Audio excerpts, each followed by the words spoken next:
तो भाई एजबस्टन में शिकस्त का असर यह हुआ कि बेसबॉल सब थल्ले लग गई। India versus England third test match day 1 Bazball करने वालों की आज टांगे कांपती हुई नजर आई। टेस्ट मैच को भी टेस्ट मैच बना के खेला, पूरे दिन के अंदर खेल के भाई सिर्फ 250 स्कोर।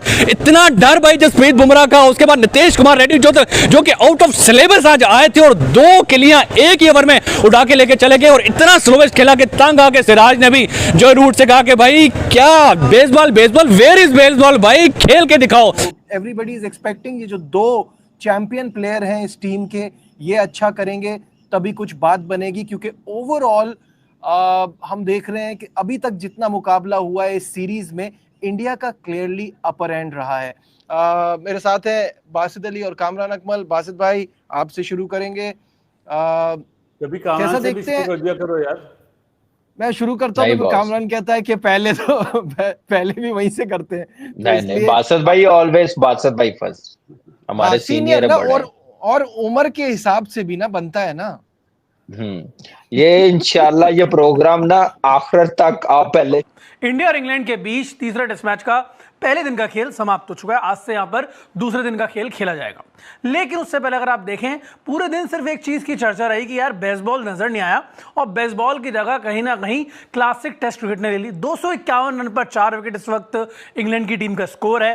चर्चा यही चलती रही, लेकिन टॉस के समय एक ऐसी चीज हुई, एक ऐसा अनचाहा रिकॉर्ड टीम इंडिया के नाम बन गया है बॉस, अब जिसको शायद कभी कोई टीम बनाना नहीं चाहेगी, लेकिन वो रिकॉर्ड बनता रहेगा। लेकिन जीत का जो रिकॉर्ड है वो नहीं टूटा। शुभमन गिल मेरे पीछे हैं, 3 मैचेस में कप्तानी की है बॉस इन्होंने, और तीनों ही मैचेस के जो टॉस हैं, ये तीनों मैचेस के टॉस हार चुके हैं और अभी तक एक भी टॉस बतौर कप्तान जीते नहीं है। अब रिकॉर्ड क्या है, चलिए फटाफट से मैं आपको बताता हूं। यहाँ पर रिकॉर्ड यहाँ पर ये स्टार्ट कर। बासित भाई, अच्छा बासित भाई बताएं फिर कैसा देखते हैं, कैसा, क्योंकि मुझे ऐसा लग रहा है कि इंग्लैंड समवॉट अंडर प्रेशर तो था इस मैच में आते हुए, और उन्होंने अपनी हिकमत अमली, अपनी स्ट्रैटेजी बहुत ज्यादा चेंज भी की इस मैच के लिए। फिर वो जो हम बार बार क्रिटिसाइज कर रहे थे कि ये बैटिंग दे क्यों रहे हैं भाई, हर बार तो नहीं होता इतने बड़े बड़े स्कोर चेज। इस बार आपको लगा है कुछ चेंज उनके सोचने में, नजरिए में? यार नजीब देखो, हो सकता है लोगों को बुरा लगे, आज जो बात बोलूंगा, आज का जो मैच देखा है अफसोस हो रहा था, ऐसा लग रहा था ये मैच जो है ना एशियन कंट्रीज में हो रहा है।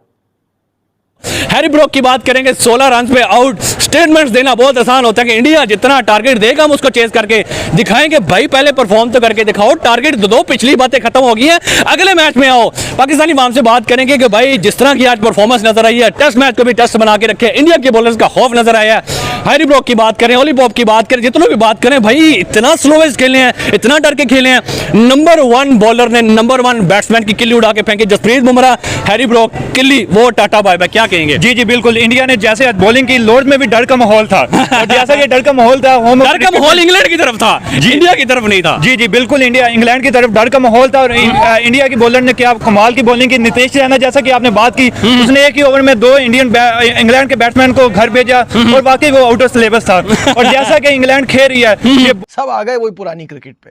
This is Najeeb al Hasnain, honestly speaking कमाल ही हो गया।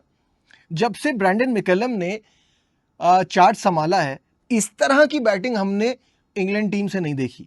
कोई सोच सकता है कि 83 ओवर्स पूरे दिन में खेलने और 251 रन, ये तो बहुत ही कम स्कोर है। ये वो इंग्लैंड साइड है जो कि 400-400 तो मजे से बना देती है, इतने कम रन कैसे? जब हार का डर, जब इस बात का खौफ कि सीरीज 1-1 बराबर है, यहां कुछ ऊपर नीचे हुआ तो हाथ से ही ना निकल जाए पूरी सीरीज, ये सोच के जब खेलने आए, और फिर इंडियन प्लेयर्स ने भी उन पे तानों के खूब तीर चलाए। एक जगह तो मुझे गिल की आवाज आई, no more entertaining cricket lads, फिर एक जगह मैंने सुना बैक टू बोरिंग क्रिकेट। तो ये तो कहकर ले रहे। इतनी ज्यादा प्रेशर में इंग्लैंड को उन्हीं के घर में मैंने तो आज तक नहीं देखा था। तो ये देख के बड़ा मजा आ रहा है, और ये क्रेडिट इंडियन टीम को जाता है कि उनको उनके फॉर्मूला से भी दूर कर दिया है और उनको डिफेंसिव बॉल है, ये बेसबॉल नहीं है। ये ना सिर्फ सिराज नहीं पूछ रहा है, ये और भी क्रिकेटर पूछ रहे हैं, ये हम भी पूछ रहे हैं। ये हम भी पूछ रहे हैं। जो इंग्लैंड मशहूर थी, ब्रैंडन मैकलम कहता था ये मेरी टीम है, हाँ। बेसबॉल क्रिकेट है, मैं क्रिकेट खेल के दिखाऊंगा। तो वो हम भी देख रहे हैं कि हमें नजर नहीं आ रही बेसबॉल क्रिकेट गई किधर। जी बहुत ही बुरा दिन रहा इंग्लैंड के लिए। बेसबॉल बेसबॉल का नारा लगाना है, आज कहाँ है बेसबॉल बेसबॉल। आप बहुत स्लो क्रिकेट खेले है, देखने का दिल ही नहीं कर रहा था। पता नहीं ये एक तरह से टेस्ट क्रिकेट से हमारा एतबार ही उठा रहे हैं, पता नहीं कैसे टेस्ट क्रिकेट खेल रहे हैं। क्योंकि वो सिराज ने भी आकर कहा जरूर को आई वांट बेसबॉल, खामोश थे। फिर वो क्या कहते हैं अब बेचारे, इतना प्रेशर, अंडर प्रेशर, बहुत ज्यादा प्रेशर में बेन डकेट जो 50 पे 50 से कभी तो 50 पे 60, आज 44 पे 23 आई थिंक बना के गए हैं। इतना ही बहुत स्लो जा रहे थे कुछ। मतलब कि क्या कह सकते हैं कि हम इंडिया की बॉलिंग का इतना खौफ था, दूसरा मैच इतना गंदे तरीके से इंडिया ने हराया कि भाई वो इतने डिफेंसिव मोड पे चले गए हैं कि पूरे दिन के अंदर सिर्फ 250 स्कोर कर पाए। जी देखे तो पहले तो 450 बनाते थे, लेकिन बहुत अंडर प्रेशर आ गए। मुझे लगता है पिछले मैच का साइड इफेक्ट उन पर बहुत ही कल तक पिच पे इतनी बड़ी बड़ी हरी हरी घास और रात में ही पिच पे से घास काट दी जाए, जो आज आथटन ने भी और नासिर हुसैन ने भी बोला कि हैरत है कि लॉर्ड्स की जो पिच थी वो बिल्कुल ही चेंज नजर आ रही है। दिखाई क्या और आई क्या। अपने ही घर में डर गए। मैं बात करूं, किसी को बुरा लगे भाई, पहले ही माफी मांग रहा हूं। आपने देखा पहला सेशन जो हुआ आज, 83 रन बनाए, जिसमें रेड्डी ने एक ही ओवर में 2 आउट करे जी। डकेट लेग साइड से आउट हुआ। तीनों बॉलर सिराज भी, आकाश भी और बुमराह को उन्होंने स्टेडी खेला और जहां कंसंट्रेशन लूज करी वो रेड्डी ने 2 आउट कर दिए। स्ट्रेट आउट 13 इंटरनेशनल मैचेस, इसमें T20 आए, ODI और टेस्ट तीनों इंक्लूडेड फॉर्मेट्स हैं। मैं आपको बता दूं 13 लगातार इंटरनेशनल मैचेस में टीम इंडिया टॉस हार रही है। आखिरी बार जो टॉस जीता था वो जीता था लास्ट 28 जनवरी 2025, जो कि 5वां T20I मैच था अगेंस्ट इंग्लैंड। यानी कि उसके बाद से टीम इंडिया का कोई भी कप्तान रहो, whether it is Rohit Sharma, whether it is Surya Kumar Yadav and whether it is Shubman Gill, या टॉस नहीं जीत पाए, मतलब टॉस के बॉस नहीं बन पाए। और देखिए टॉस करना, जब आप लॉर्ड्स जैसे मैदान पर खेल रहे होते हो या फिर BGT में जब आप पर्थ में खेल रहे होते हो, MCG में खेल रहे होते हो, पहले दिन की पिच पे लॉर्ड्स पे काम ही खेला हुआ है, वहां पे इतना लंबा लंबा स्पिन हो रहा है यार। हाउ कम जब आप घास काटते हैं तो ये साइड इफेक्ट आता है और वो आ रहा है। ये तो शुक्र करे इंग्लैंड के तीसरी दफा टॉस जीत गया, वरना चौथी बारी इस पिच पे आपकी सोच है ये पिच अच्छी नहीं होगी। जो आप ये तो बदलेगी जी जो एक ओरिजिनल चीज होती है ना, पिच प्रेशर में चले गए, बहुत ही अंडर प्रेशर खेल रहा है इस वक्त इंग्लैंड।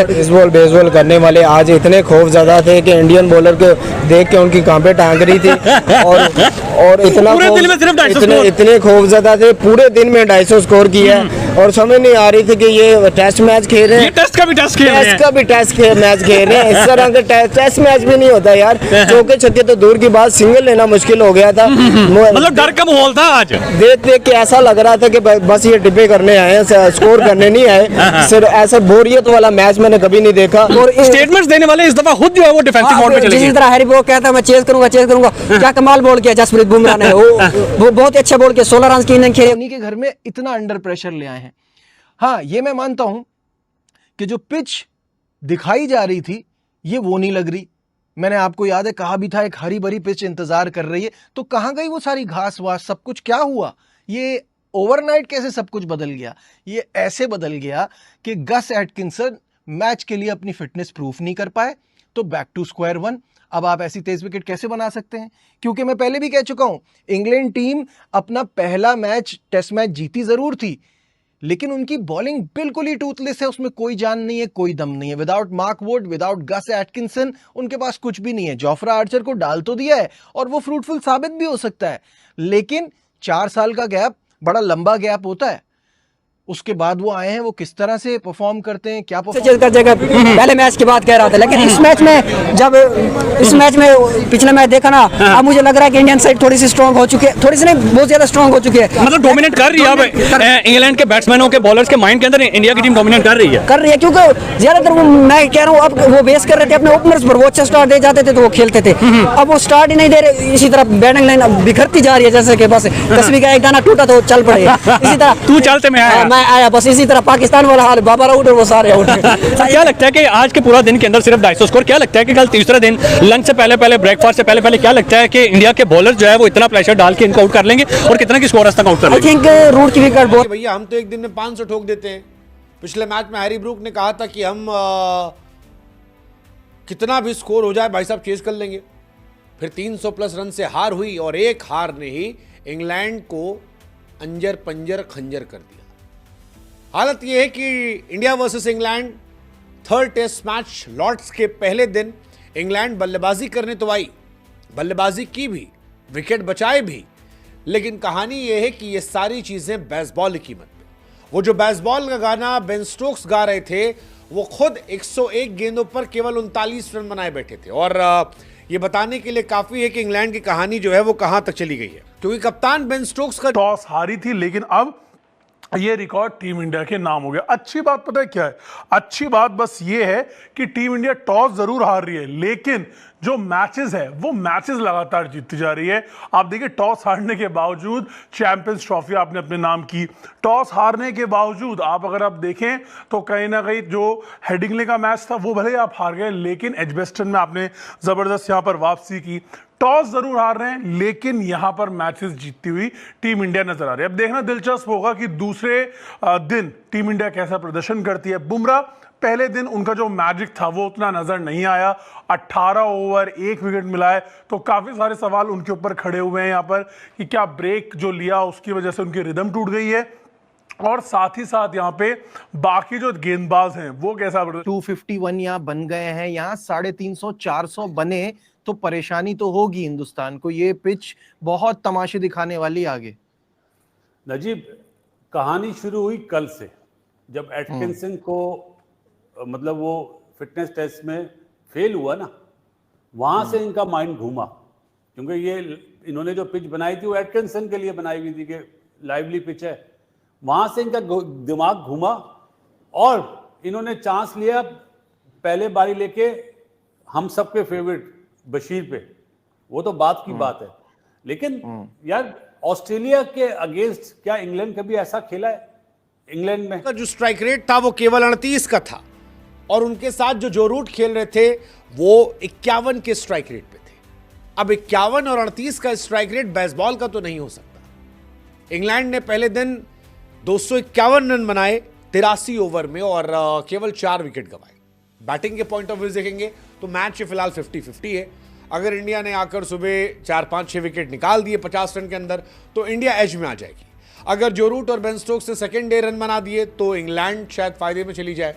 लेकिन कहानी यह है कि इंग्लैंड ने इस मैच को फंसा दिया, और लॉर्ड्स टेस्ट मैच जो कि सड़क पर हो रहा है, वहां पर फिलहाल बेसबॉल गायब है। और बार बार इसीलिए हम पूछ रहे हैं कि knock knock England, where is Bazball? No Bazball? तो भाई आगे से शांत रहना बेसबॉल, और अगर नहीं दिख रहा बेसबॉल तो हमारे बहुत इंपॉर्टेंट है। अगर रूट की विकेट ले लेते हैं तो मैं कहता हूँ ज्यादा से ज्यादा ये 20-25 ओवर निकाल जाए, बहुत बड़ी बात है। लेकिन अगर रूट खड़ा रहता है ग्रीस पर तो बहुत एक्सपीरियंस बैट्समैन है, रन में भी बहुत ज्यादा ऊपर आ चुका है, तेंदुलकर के आसपास ही आ चुका है। और अगर रूट की विकेट बहुत जल्द ले लेता है जसप्रीत बुमराह, मोहम्मद सिराज बहुत ही अटैकिंग है, बहुत ही स्पीड बॉलर, और जिस तरह लॉर्ड्स का मैदान आप ग्रीन पिच देख रहे हैं बहुत खतरनाक पिच लग रही है। इसी तरह मैं कहूँगा, मुझे तो लग रहा है जो है वो रूट की जो है वो एक, और ऊपर से बेन स्टोक भी तो है। नहीं, बेन स्टोक अगर रूट की विकेट गिरती है तो एक एंड पे बस खाली समझे, फिर एक एंड खाली हो जाए, बॉलर्स आ जाएंगे। वो उस तरह परफॉर्म, जेम्स स्मिथ थोड़ा सा लग रहा है, लेकिन मुझे लगता है वो दूसरे बेसबॉल की तरफ जाएंगे और विकेट गंवा देंगे, क्योंकि पिच इस तरह की कितना तक कर पाएंगे? 350 300 तक या 400 तक? मेरे ख्याल में आई थिंक 375 380 तक जाएंगे। सर आप क्या कहेंगे, जिस तरह की आज परफॉर्मेंस रही है इंडिया की, और आज इंग्लैंड की जो है वो परफॉर्मेंस रही है, डोमिनेंट रही है आज के दिन में इंडिया, क्या कहेंगे? परफॉर्मेंस होती है उनकी, ये तो आने वाला वक्त ही बताएगा। हाँ, लेकिन जिस तरह की पिच अब बन गई है, जिसमें आगे बहुत वेयर एंड टेयर होगी, आखिरी बैटिंग करना यहाँ पे, चौथी बारी यहाँ बहुत मुश्किल होगी, तो शोएब बशीर का बड़ा इंपॉर्टेंट रोल होगा। आज भी आप देखें तो दोनों स्पिनर्स ने हिलने नहीं दिया है। वो तो खैर जैक क्रॉली पता नहीं कर क्या रहे थे। दोनों की बैटिंग देख के मुझे कुछ समझ ही नहीं आया। लंच तक रन ही नहीं बन रहे थे भाई, ये क्या हो रहा था? और आड़े टेढ़े शॉट्स जैक क्रॉली को मुझे इसकी समझ नहीं आती। ये टाइम दे देता है पूरा पिच पे, उसके बाद आउट हो जाता है। खैर बॉल बड़ा अच्छा पड़ा। कमाल ये है कि वो जिन बॉलर्स को संभल के खेल रहे थे वो तो कर नहीं पाए। नीतीश कुमार रेड्डी ने एक ही ओवर में दोनों को आउट कर दिया। 44 जैसे प्लेयर है, शुभमन गिल जैसे प्लेयर हैं और भी बहुत अच्छे, जायसवाल भी है, बहुत अच्छी उनकी परफॉर्मेंस चल रही है इस टाइम। आईपीएल में भी बहुत अच्छा खेले हैं, तो मुझे तो लगता है कि इजी कर लेंगे वो, उनके लिए तो 400 कुछ भी नहीं होगा। तो तीसरे मैच के अंदर क्या लगता है कि इंडिया जीत रही है या फिर थोड़ा टफ मैच होने वाला है? अगर जैसे इंडिया कर रही है तो इस हिसाब से तो टफ ही होगा, क्योंकि उनको पंप करना है, एक हिसाब से गैस करना, तो आगे आपको पता है वो भी पूरे स्लो खेल रहे हैं। जितना इंडिया कह रही है तेज खेलो उतना स्लो खेल रहे हैं, उतना स्लो खेल रहे हैं। आगे अगर फाइनल में अगर हुआ तो मुझे लगता है कि ज्यादातर टफ मुकाबला होगा। स्पोर्ट आपके किसकी तरफ, इंडिया या फिर मैं तो फिलहाल देखा जाए फॉर 2 कर दिए। लेकिन उसके बाद मैं कहता हूं ये मैच सेविंग पार्टनरशिप लगी है जो रूट और ऑली पोप के दरमियान 109 रन की। और उसके बाद आप चाहे इंग्लैंड को कुछ भी बोलो, ठीक है, ये भी एक स्ट्रैटेजी है ना, जब आपके हालात, आपकी सिचुएशन ऐसी है।